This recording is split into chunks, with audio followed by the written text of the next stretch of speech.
Yesu bwiwe niwe yishingiye naye yuko miso yamuzaye kw'isi ari ukwigisha ijambo ry'Imana. Rero turakeneye rero twisunze inyandiko n'aya majambo Yesu yivugiye, mbega hoba hari iyindi mpamvu itandukanye n'iyi yoba yarazanye Yesu hehe kw'isi? Aha rero baraza kuduhereza amakuru abavandimwe baraha kweli bigume kabisa. Bashaka duhereza amakuru Yesu yazanye icyaturaza kw'isi twari kwigisha ubutumwa bwiza kugera aho abwira abigishwa biwe ngo nitugume muri iki gisagara cyonyene, ahubwo tugende tugwire no muri bisagara biri hafi, naho nyene nigishe kuko ari cyo canzanye.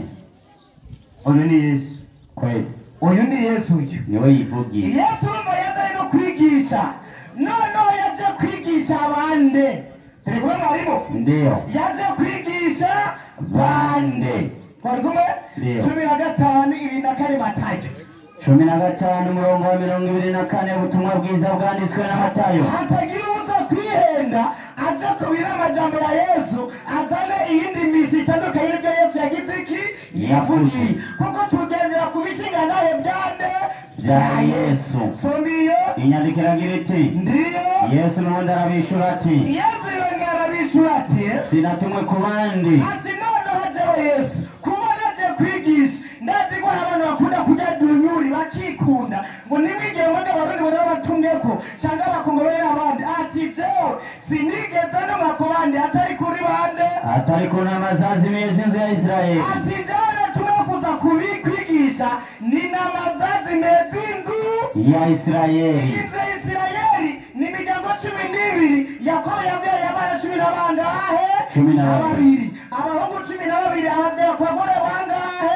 bane. Kumbe niba Yesu yagize iki yatumweko kuza kugira iki kwigisha. Endelea na andiko harabandanya ndiyo amushikiriye aramupfukamira ati ntabarase mugenzi baza kwanza uhagarare.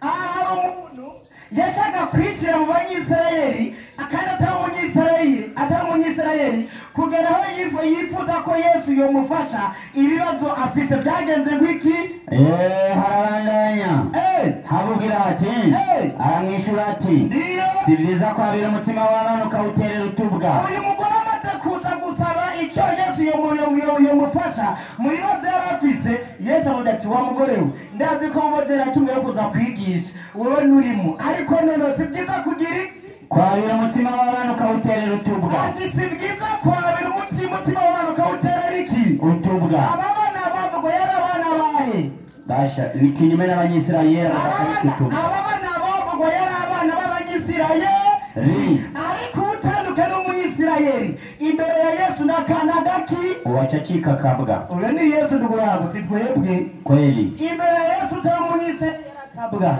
ariko none uyu mugore kubera ko yamaze kumva amakuru yuko Yesu yazaye kwigisha abanyisirayeli, afite nuko kubona umunyishu Yesu yamuhaye, nawe ati nkako mugenzi ego kuko utubwa natwo twirira utuvunguka.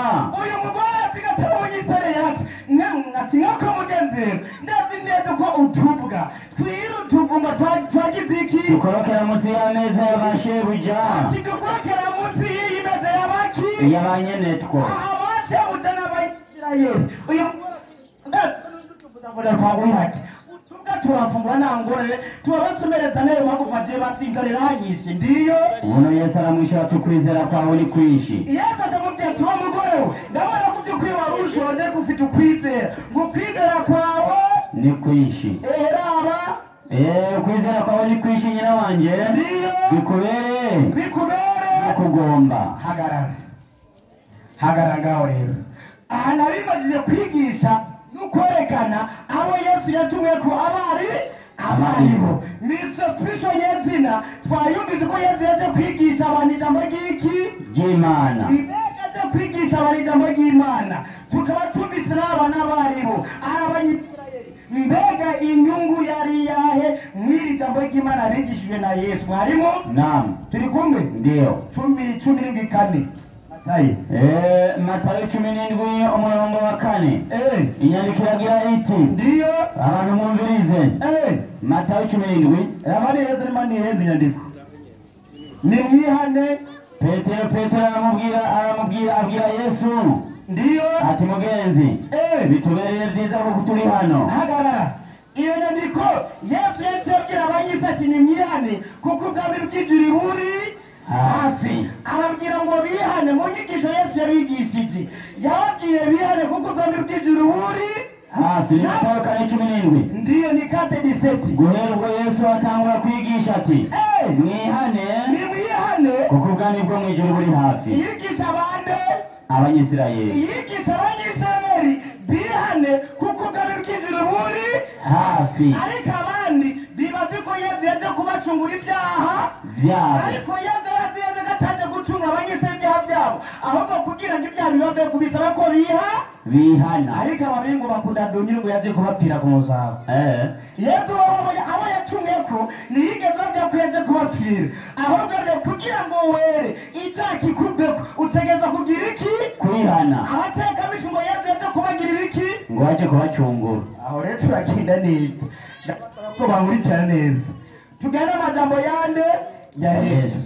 Yesu arangije aya majambo umukuru yacagenda mwarimu siri kumwe ndiyo 14:15 Yohana 14:15 ubutumwa bwiza bwanditswe na Yohana ndiyo muri ya Bibiliya yera nyene mwenye kitu ndabiri minota nudurasamara ndiyo muri ya Bibiliya bagendana mu kwanka igipimo cy'ubushuhe iyo nyene yayindi bavuga ati inyandikira turi mwankunda. Yesu kubera ko arazi neza ko atazokwama yigisha abanyisirayeli hazogera igihe manda y'igahera agasubira kuwamutumye ati nimwankunda muzokwitondera ibyagezwe byanje. Yesu arababwira ati nimwankunda muzokwitondera ibyagezwe byanje.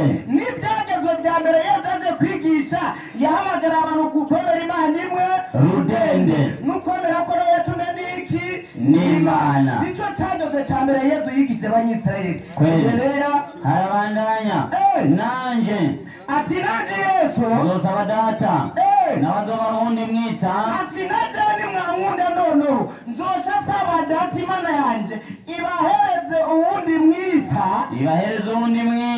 ndiyo nawe ati nawe azabane namwe ati uyu mwitsa azocaza mu gisingo cyanje mu makanda yanje mu yindi manda yiwe ngo uyo mwitsa azobana namwe ngo azabane namwe ibihe bitazoshira ndiyo harabandanya ngo ibihe bitazoshira ego mwe mukuri ego abisi badashobora kwakira atoni mwe mukuri awo abisi badashobora kwakira. urumva ino myitozo mu makanda Yesu inyuma ya Yesu Yesu barimo akizigenza ngo azoba ari mwemu ukuri uwo abisi batazogira iki? batazoshobora kwakira. uyu mwemu ukuri yatumwe kw'isi yose endelea kuko batamubona. ati rero ngo abisi ntibazoshoka kumwaka kuko icyo gihe ntabwo bamubona. ndiyo kuko batamuzi. ego mweho muramuzi. ndiyo kabana namwe kandi azoba muri mwebwe. Yesu rero yagomba arangize manda yiwe yo kwigisha ijambo ry'Imana. mbega iri jambo ry'Imana Yesu yaje yigisha abantu yigisha abanyisirayeli mbega yaridondaguye gute? aho nyine 2:4 Yesu aragira ati utankunda jewe Yesu yitondera amajambo yanje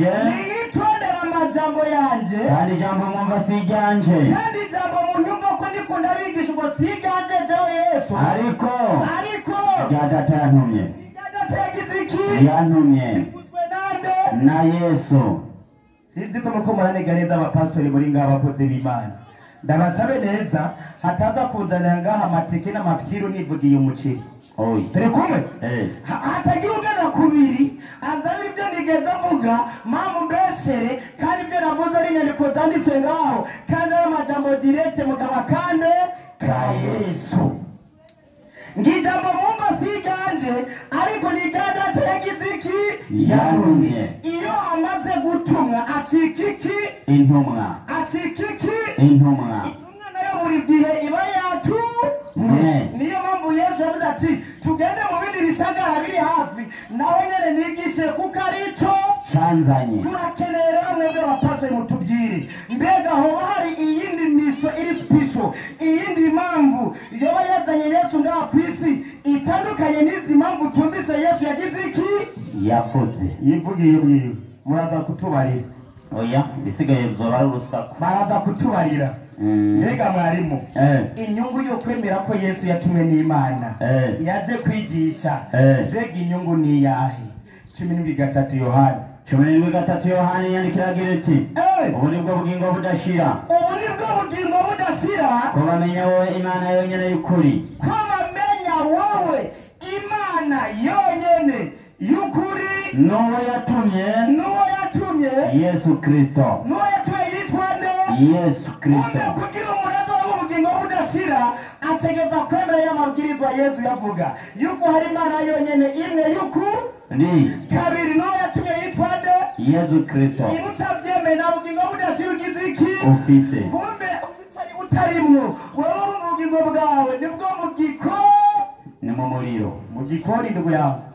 Uyu ni Yesu si twebwe. Oya. Niyo mpamvu twebwe mwarimu tumaze kubibona tukumva n'izo nayo za Yesu tukabona icyazanye Yesu kw'isi ko ari kwigisha kandi yatumwe n'Imana kugira ngo tuze turamuga ngo budashira twace twemera inahe ya Yesu. Turakenera abapastori baraha baza kutwereka ko bari yindi nahe yo bitandukanye n'icyo dusomye mu kanwa kande ka Yesu.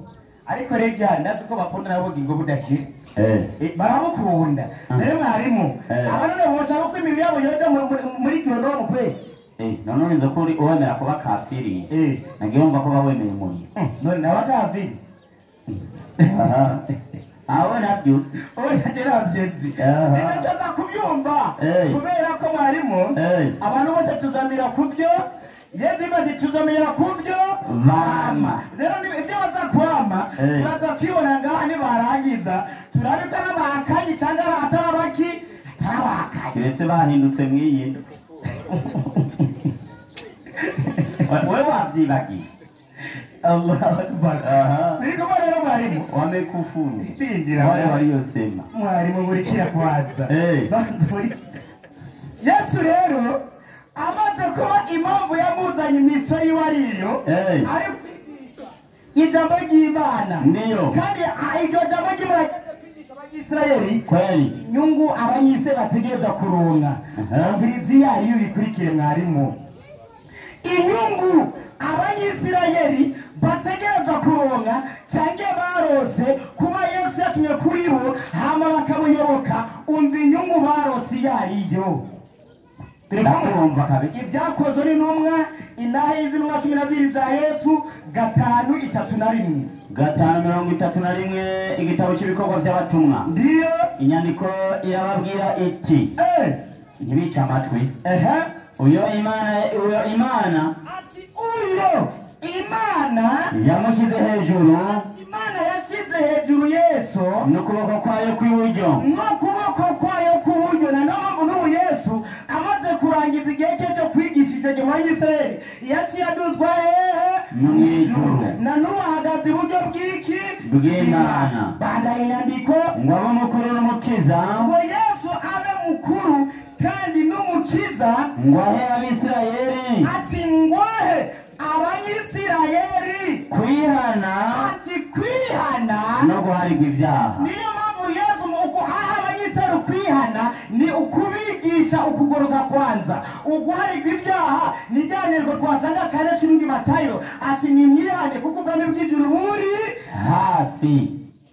Abanyisirayeli natwe turi byabona byo gushingira intahivyo izi ntumwa za Yesu ngo natwe turi byabona byo gushingira inahe ivyo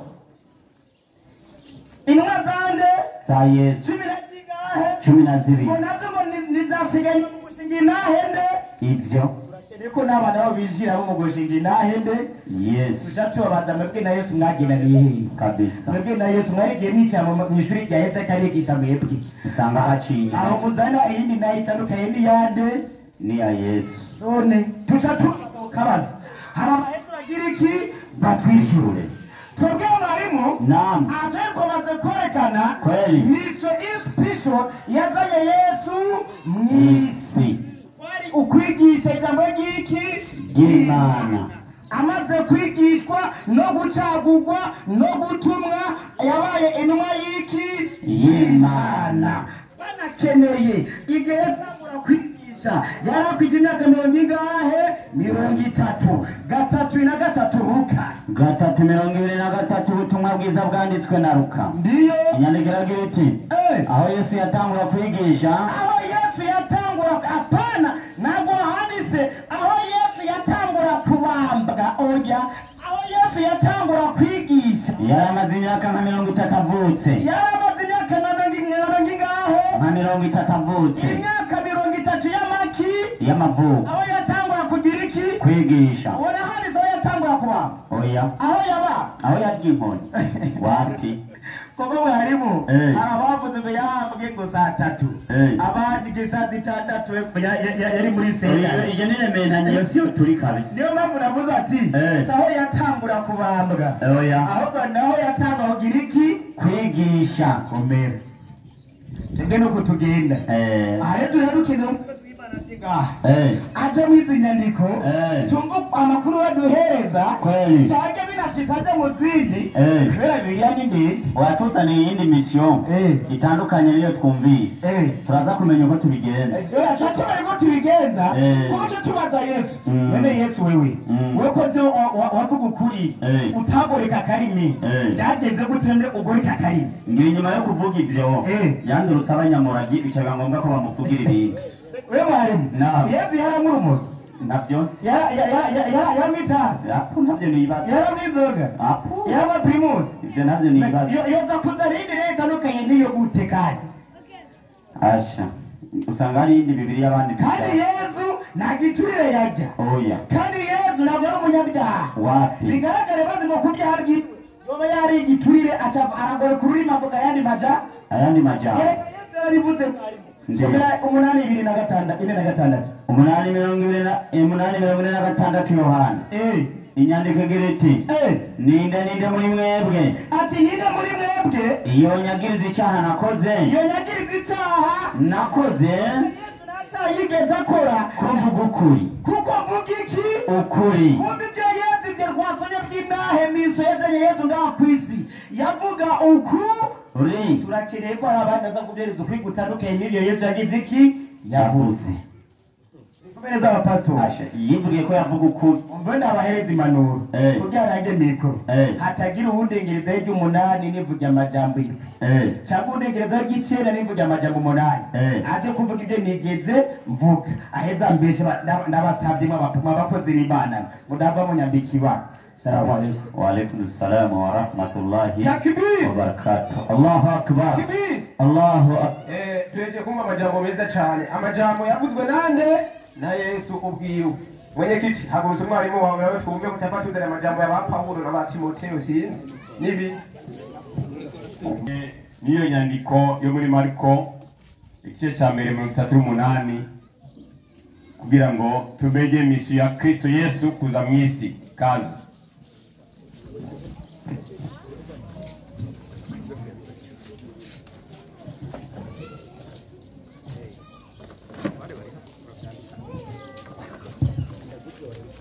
Mariko murakoze kumpa aka kanya kugira ngo dushobore kwigisha iki kigo cyatewe n'abayisilamu dushobore kubafasha kuko twasanze hari ibintu byinshi bataratahura ku byerekeye Yesu n'ahantu batanze kino kigo. Hanyuma imbere ya byose abakristo bari muri kino kibanza baje kubaramutsa amahoro y'Umwami wacu Yesu Kristo. Hanyuma abayisilamu namwe amahoro ya Kristo abane namwe. Ndazi ko amahoro atari mugomba mugabo utagombye amahoro ya Kristo ni numva ko ibara ryamaze kugwa. Hanyuma umwigisha avuye ngaha kwigisha namukurikiranye neza ndetse n'imirongo yiwe imwe nayanditse yagerageje kwerekana neza amaze guhabwa mikoro agahaguruka atangura kwigisha ko yatahuye neza ibyo yariko aravuga cyangwa yariko arigisha. mugabo icyo ndamushimiye ni uko atigeze atahwa n'ibyo yigishije. Hanyuma ikigira kabiri ndashimye kuko amaze kubona yuko yakoze ikosa yaciye atangura kwigisha avuga ubutumwa bwiza. Aho nahamushimiye cyane rwose. Kubera iki? hari mirongo ibiri yatanze muri Bibiliya yanezereje, niyo ngomba gutambanza gucako hanyuma nce mbandanya mu kigwa kandi. Yagiye muri Yohana 17 ku murongo wa 3 aho sero litakuhavya. 17 Yohana ku murongo wa gatatu. Uyu murongo niwe yawutanze yadufashije amatohoza. Yego. Aho atari ubucamanza urubanza rwari ruheze. Aravuga agasubira. Ubu nibwo bugingo budashira. Kandi yavuze ati amajambo Yesu yavuze yibiriye mu kanwa kiwe n'amajambo y'ukuri. Acavuga ati je mutwe navuze rero natanze ibihamya byerekana yuko amajambo Yesu yavuze ari amajambo y'ukuri. Ati navuze amajambo indwi ntuze kushira kw'ijwi umunani ntavuze. Navuze amajambo umunani ntuze kushira kw'ijambo icenda ntivuga. Kubw'ibyo amajambo Yesu yavuze n'ay'ukuri. Umvise ariko kure tugaragaza uko ariko. Ubu nibwo bugingo budashira. Ubu nibwo bugingo budashira. Ko bamenya wowe Imana yonyene y'ukuri. Ko bamenya wowe Imana yonyene y'ukuri. N'uwo watumye Yesu Kristo. Gezaho aca twigisha avuga ati kugira ngo umuntu aronye ubugingo budashira ngo nuko yemera yuko hari Imana imwe rudende. Hanyuma y'ibyo agaca yemera Yesu Kristo yatumye. Ati ubwo nibwo bugingo budashira. Ati umuntu atizeye ibyo, umuntu arigararije iherezo ryiwe ni mu gikoni. Niko yavuze. Kubw'ibyo bakoze kutuvuga ubutumwa bwiza ese y'amajambo ngo murayigisha mu musigiti. Muhammad ntiyosubira kuvugwa ko atawundi yo kwizerwa ko ari Allah subhanahu wa ta'ala nande na Yesu Kristo. Abo bahene gusasira. Ata Yesu ikosa mwaciye mukora mwakoze Imana imwe rudende muca mukora wa Yesu mushaka Muhammad. Kubyo muri gihe nibo murabyaye aho nabo mu gikoni. Yego kubyo bakoze kutwigishiriza ngaha kugira ngo umuntu aronye ubugingo budashira nuko yizera Imana imwe rudende agaca yizera nande na Yesu Kristo yatumwe. Tugahaguruka umurongo wa kabiri nk'uko wamuhaye ububasha ku bafise umubiri bose ngo abo wamuhaye bose agirente abaho ubugingo budashira. Aya majambo ariko aravugwa nande na Yesu. Kandi amajambo Yesu yavuga yari ukuri. Kubyo Yesu avuga ati nk'uko yahawe ububasha ku bafise umubiri bose kugira ngo abo bose bafise umubiri abaho ubugingo budashira. Umushehe bwengaha nawe atadufasha batoza avuga ati kugira ngo ubwo bugingo budashira mu buronke nuko wizera iyo Imana imwe rudende na Yesu Kristo watumye. Ibyo utabyemeye gehinomu urabyayo mu gikoni urabyayo kabisa. Nta sosi iriyo kota. Wowe uno munsi ndavuga twizeye Yesu kandi turi kutubaza mu musigiti uturasenga Imana imwe rudende na Yesu. Usize ko Muhammad uzokoze kose ukijya mu gikoni tujyayo niyo wabivutse. Hanyuma cyarangiza mu byako Yesu n'undi mu byakozwe n'intumwa 5:31. Ati mu byakozwe n'intumwa 5:31. Ayo se n'amatoza yadufashije guperereza. Yego niyo taturavuga ati uyo Imana yamushize hejuru. Uve ngo uyo Imana yamushize hejuru n'ukuboko kwawe kw'iburyo ngo abe mukuru abe umukuru n'umukiza ngo Abisirayeli ukwihana. Kubw'ibyo Abayisilamu baremera yuko Yesu yashitswe hejuru yagizwe mukuru kugira ngo ahe Abisirayeli abo agakiza niki no kwihana niki kandi no guharirwa ibyaha. Kumbe muri iryo zina rya Yesu ibyo byose birabonekamo bitatu. Turaza kugarukamo rero kuri Abisirayeli turaza kubamenya. Reka mbaze mbere ku ntago rero aho nariko ndagushimira kuri izi nyigisho duhaye uriko dufashe amaperereza y'igicigwa cy'uno munsi. Kumbe dusanze Yesu rero intumbero yamuzanye si imwe kuko wasubye muri Mariko 1:38 subirayo rero 38 rimwe Mariko 3:8 naraciba nyamukuru ubwiwe yamaze kongera kw'izindi zibiri yakoze kabisa amatohoza yagize neza urubanza yagoroheje haravuganye havuga ngo iki arabishura ati Yesu arabishura ati tujye ahandi mu bisagara biri hafi naho nyene nigisheyo kuko iki aricyo cyazanye kubwigere umutwe w'ikigo cy'uno munsi cyatowe n'abayisilamu bavuga yuko Yesu intumbero yamuzanye ngaha ku isi yaje kuvuga iki ubutumwa cyangwa yaje gushikiriza abantu ijambo ry'Imana kwigisha ikibazo babaze rero ati mbega hari iyindi mpamvu hari uwundi mugambi wowe warazanye ngaha Yesu ngaha ku isi unyuranye n'ubu kubw'ibyo iki cyandiko dusomye ngaha ni kimwe mu mpamvu zatumye Yesu aza ngaha ku isi ariko si impamvu yonyine imwe kandi nawe bamaze kumfasha amatohoza kandi wakoze ndabishira ko mukanya rero ngo munega amatwi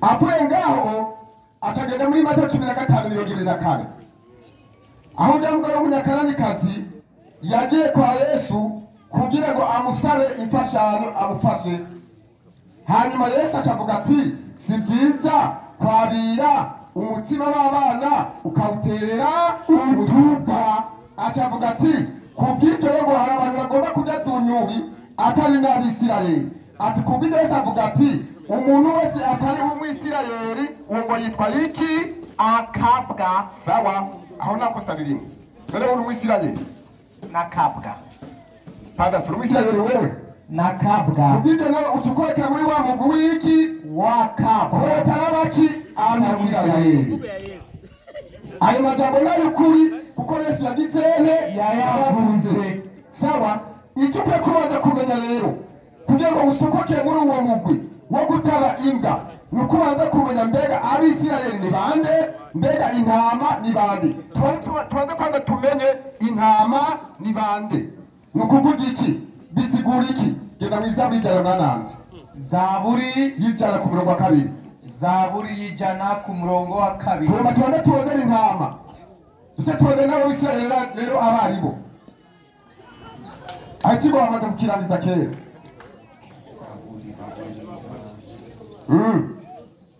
no musatwe Allahu Akbar avuga ati Allahu Akbar ashagala ila nabyo bashobora uno musi kumugora ngenda gutora azana nako nashobora mugashishira mu Muhammad shira mu Yesu kuko yamo Yesu ubwo Muhammad wamukuyemo sorongana ndavuga ngo iki Zaburi y'ijana ku murongo wa 2 aravuga ati musabe uhoraho munezerewe muze munyonga ziwe muririmba mumenye yuko ari we Mana niwe yaturemye natwe turabiwe turi abantu biwe turi intama zo mu cyanya ciwe kubw'ibyo uhoraho niwe yaturemye turi abantu biwe kandi kuko turi abantu biwe rero turi intama zo mu cyanya ciwe kubw'ibyo intama bisigura abantu baremwe nande n'Imana wowe wadagorwa yuko utari intama uraza kutubwira kuremye uwariwe mugabo muri izo ntama rero hariho abantu atari intama ari wose muri Matayo 15:24 hano bavuze yuko Yesu rero yatumwe ku Bisirayeli abo Bisirayeli rero nibo tugomba turondera mbega ni bande ko tubone yuko abo dukwiye gusenga Imana kandi turi abantu bayo kandi turi intama zo mu cyanya cyayo ariyo yaturemye mbega abo Bisirayeli ni bande kugira ngo basokoke babe mu rujya mugwi w'utunga sawa nicyo tugomba kwigisha kuri uno mwanya turakora tukufu naifashe Qur'an wa 16 tunasomana ndio tusigaye inasema habla wiki umuntu hao watu cyane abantu wacha Mungu bubaha Imana imana wanaitwa bitwa ngwiki Waisraeli. iyi ni korani riputse ngo umuntu cyane abantu abari bo bose bubaha imana abo bitwa Abisirayeli. Usabye korani 5:82 havuga yuko abakristo bubaha imana. Mu yandi majambo abo bakristo ni Abisirayeli. Yesu nawe ngo yatumwe hehe ku Isirayeli kugira ngo abe ukwihana n'urwara icyaha baronke agakiza. Kumbe rero abo Bisirayeli rero bari ku isi yose bubaha nde imana kuko korani ibivuze. Kubyo bakoze rero amatohoza bakoze neza cyane rwose. Kubyo rero impamvu yazanye Yesu simwe gusa rero ndabizindire kandi twibarize Yesu nyene abyivugire biva mu kanwa kiwe. Yohana 10:10 Yohana 10:10 iravuga neza hagasubira mwarimu. Igisuma nikizanwa n'ikindi. Yesu avuga ngo igisuma nikizanwa n'ikindi atari ukwiba, ukwica no gutikiza. atari ukwiba n'ukwica n'ugutikiza. Nanjejeho Yesu nazanywe no kugira ngo zironke ubugingo. nazanye kugira ngo zironke iki? Ubugingo. Yesu icyamumbere ntikwari kwigisha gusa ariko iyindi mpamvu igira kabiri kwari kugira iki? Atanga ubugingo. atanga iki? Ubugingo. iyindi mpamvu igira kabiri rero kandi abutange busagura. cyane gatatu kubivana n'ibyo nawe wavutse. Takibiri wasema takibiri Wamekufa. alafu wakatiza hawa. Kubyo rero iyi nindi mpamvu yatumye mbere Yesu agirane ava ngaha ku isi. Igisuma nikizanwa n'ikindi atari ukwiba n'ukwica n'ugutikiza. Ariko jewe Yesu nazo kugira ngo intama zironke ubugingo kandi tuburonke busaguze. Kugira ngo zironke ubugingo busagutse rero biva mu kwigisha ariko arigisha bamwumvirize bamutega amatwi hanyuma bake bamwizera barumva ubugingo budashira. Garareka n'indi mpamvu Luka 19:10 warubabwiye. Iravuga ati kandi umwana w'umuntu yazanywe no kurondera. umviriza ikiri cyazanye Yesu rero kandi umwana w'umuntu yazanywe no kurondera no kugira no gukiza icyari cyagizene cyazimiye cyataye umurongo kibagiye inzira. Icyo nicyo cyazanye Yesu kandi si ukwigisha gusa. Kubw'ibyo mpamvu udakuvuga uti izi mpamvu turiko turatanga ziriko zirapingana. Oya, Yesu yazanye n'impamvu nyinshi kugira ngo muri izo mpamvu zamuzanye agirene ashobore gushitsa intumbero yiwe. Hera n'iyindi mpamvu washaka. Icyenda cya mbere Yohana 3:8 uriko urabongereza. turiko turabongereza. Icyenda cya mbere Yohana 3:8 umwindi mpamvu ukora ibyaha ntiwamugwanira. Ariko icyatumye umwana w'Imana aseruka. ariko icyatumye umwana w'Imana ahishurwa kwari kugira ngo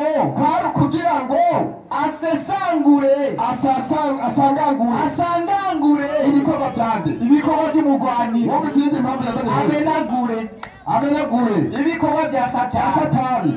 ajanjagure ibikorwa bya Satani. arangize ibikorwa bya Satani. yihanize ibikorwa bya Satani. izo mpamvu nazo yarazi zino warundi turandika uzima gusa yonyine gusa uguhijana. impamvu zazanye Yesu ni nyinshi cyane rwose twazivuga ntitwoziheza. niba mfise imifuko yaviremegwa yavuze imifuko iraremerwa cyangwa itabuke ngambita kure turaguha ujye uhage ntabwo utazakunda mbi gusa wari ubwiwe. kubw'ibyo reka kandi kongera iyindi mpamvu siyo gusa kuba wabuze uti amagambo Yesu yavuze yerekana kwiwe ni ay'ukuri. Yohana 8:12 iyindi mpamvu kwari nyinshi ziramuremera. Yohana 8:12 aravuga agasubiramo. Yesu yongera kubabarira ati jewe ndi umucyo. Yesu ndi umucyo w'isi uwumurikira azagenda mu mwiza azokwigira agendera mu mwiza ariko azogendera mu mucyo w'ubugingo. tukagendera mu muco w'ubugingo. Iyi ni impamvu yazanye Yesu. 12:6 Yohana 12:6 kuba wandika hiyo ngo niyo barabyemera ngo niyo kabisa cyo ndabakundira rero 12:6 naje mw'isi ndumucyo. Yesu avuga ati naje mw'isi ndumucyo kugira ngo unyizere wese bagana hepfo naza kuba mwiza ariko nihagira uwumva amajambo yanje jewe Yesu ntayazigame uyo muntu ntayazigame ndamucira iteka. Yesu ndamucira kwiteka kubera iki? kuko nazanye no gucira kwiteka isi. kuko icyamuzanye Yesu ataje gucira kwiteka isi ariko nazanywe bakugirane nazanywe ariko nazanywe bakugirane no gukiza isi. takibiri Yesu akibara. Kile cyazanye Yesu yaje gucira isi urubanza cyangwa abari isi urubanza ariko icyamuzanye yaje gukiza isi. Umukiza uyu ni umukiza w'iki w'isi. abantu bose bakwiye kugirane kwizera ashaka muri n'ibiterekeye urupfu nikorera manyunza ndetse n'abikubijako azimwe turi ikiyodaye ntacyo ariko ikigo cyamaze kugirane cyamaze gusobanuka.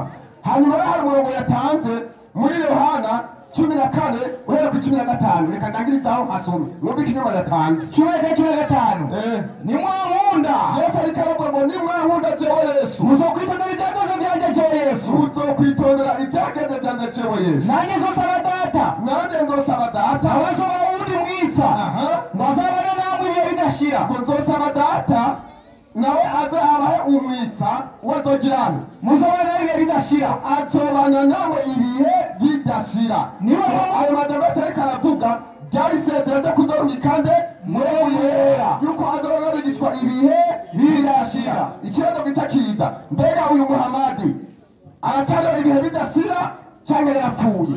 na konti ya mbere bandanya n'amagufa sindahari barabitubwira ngira ngo niwe mpemu w'ukuri. uwo niwe mpemu w'ukuri uwo bisi badashobora kwakira kuriya ngo uwo niwe mpemu w'ukuri uwo abisi badashobora kugirane kwakira. kumbe abisi ntibashobora kugirane kumwakira. Muhamadi baramwakiriye ntibamwakiriye baramwakiriye igiti indira abahise bari ngaha Muhamadi baramwakiriye ntibamwakiriye baramwakiriye. kumbe se bariko ngo uwo mpemu w'ukuri bose ntibazogirane ntibashobora kumwakira ariko Muhamadi baragitera baramwakiriye. kubyo mpemu w'iki Muhamadi si mpemu w'ukuri. bandanya kuko batamubona Muhamadi yarabonetse ntiyabonetse n'intambara yarayigiyemo. Bayisilamu twe turavugana ukuri Muhamadi sura ariko aravugwa. Muhamadi muri Bibiliya ntabonekamo ni ukurondera ingurube ku musigiti niwe ushaka Muhamadi muri Bibiliya ni nko kurondera ingurube mu musigiti. nyabayironka ngaha mu musigiti cyangwa ngaha mu kigo cy'umusigiti ahantu mutungira ingurube na Muhamadi muri Bibiliya mumusangamo mugabanye nyambaye icyo kidashoboka niko Muhamadi mutamusanga hehe muri Bibiliya. kandi Yesu yarayicumye avuga ati uwo mpemu nzogirane nzomurungika. kubw'ibyo bahise bavuga yuko Muhamadi bari nyuma yande y'Imana. mucyo muze mutubwire rero ko Yesu bazorika uwo mwita ariwe mpemu yera mwebwe abayisilamu muvuga yuko ari Muhamadi. mbega Yesu niwe Mana yatumye Muhamadi? Muhamadi ni intumwa ya Yesu. Muhamadi ni intumwa ya Yesu. kubw'ibyo Muhamadi ni intumwa yiwe. kandi ibi birego muvye muti ibi tuvuze byose sibyo icyazanye Yesu ni iki cyonyere kuvuga ubutumwa. hanyuma bijya bindi byavuye mu kanwa kiwe muze kutubwira iyo yabivuze abikuye. yavuze kimwe tumuhaye ijana twongeyeko.